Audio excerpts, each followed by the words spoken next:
आणि एक महत्त्वाची बातमी येते ती म्हणजे रिया चक्रवर्तीच्या चौकशीच्या संदर्भातली आणि अपडेट ही आहे की इंद्रजीत चक्रवर्ती रिया चक्रवर्तीचे वडील हे ॲक्सिस बँकेमध्ये पोहोचलेले आहेत। खरं तर ईडीला हा तपास करायचा आहे की त्यांचं जे लॉकर आहे त्या लॉकरमध्ये काही मिळतं का, त्याची चावी सुद्धा त्यांनी मागितलेली होती। जे आर्थिक व्यवहार आहेत त्याची चौकशी ईडीला करायची आहे। त्यामुळेच आज रिया चक्रवर्तीचे वडील इंद्रजीत चक्रवर्ती यांना ईडीने समन्स बजावलं आणि त्यांना चौकशीसाठी सुद्धा बोलवलेलं होतं। आता त्याच संदर्भामध्ये ॲक्सिस बँकेमध्ये त्यांना ते घेऊन गेलेले आहेत। खरं तर ॲक्सिस बँकेतलं त्यांचं लॉकर त्यांना तपासायचं का हे अजून समोर आलेलं नाहीये, पण जी माहिती मिळते त्यानुसार आर्थिक व्यवहार जे काही झालेले आहेत त्यात इंद्रजीत चक्रवर्ती यांचा काही सहभाग होता का हे सुद्धा ईडीला तपासायचं आहे आणि त्याच अनुषंगाने त्यांची ही सगळी चौकशी सुरू आहे। एकूणच चक्रवर्ती कुटुंबाच्या भोवती सगळ्या चौकशीच्या ससेमिराचं चक्रव्यूह सध्या आहे आणि इंद्रजीत चक्रवर्ती सध्या ॲक्सिस बँकेमध्ये त्यांना पोहोचलेले आहेत। आणि यानंतरच्या बातम्या बाप्पाच्या गौरी गणपतीच्या।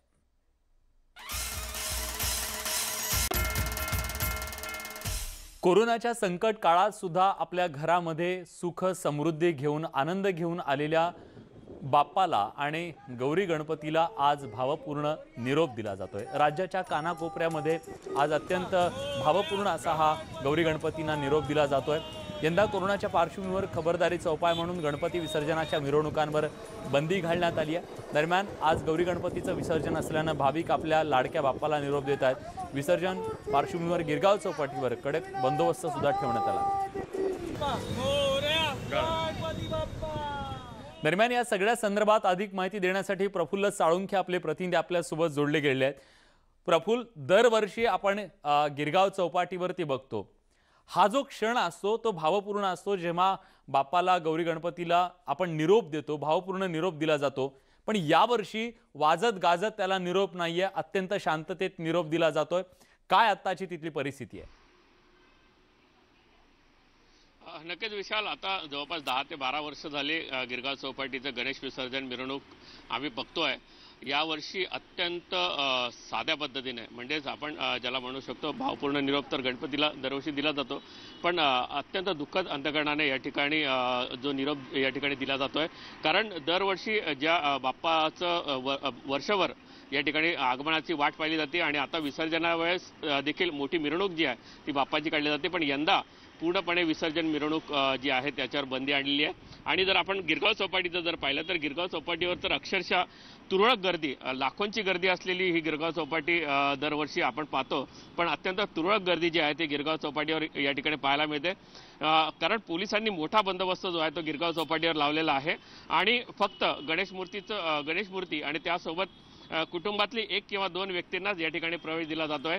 बाहेरच्या कुठल्याही व्यक्तीला जो आहे गणेश विसर्जन पाहण्यासाठी कुठेही प्रवेश दिला जात नाहीये।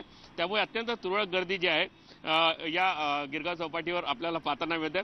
आपण काही गणेश भक्त आपण त्यांना विचारूया, दरवर्षी आणि यावर्षी काय फरक जाणवतोय? पुष्कळ फरक आहे यावर्षी असं वाटतच नाही की गणेश उत्सव आहे, नाहीतर या टायमाला अशी गचडी असते की पब्लिक पाय ठेवायला जागा नसते आणि आवाज बाजा वगैरे ढोल ताशे असे वाजतात, असं वाटत नाही की या टायमाला गणपती आहे।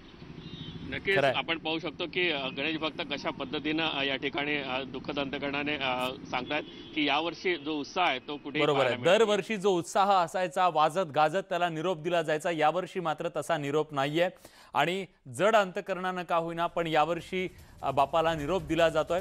आपण बघितलं की राज्याच्या कानाकोपऱ्यात गौरी गणपतींना आणि बाप्पाला हा निरोप दिला जात असताना कोरोनाचं हे संकट जाऊ दे आणि पुढच्या वर्षी तू जेव्हा येशील तेव्हा अत्यंत आनंदाने तुझं स्वागत आम्ही असं करू, वाजत गाजत करू, हा शब्द सुद्धा सगळ्यांनी नक्की दिला असेल।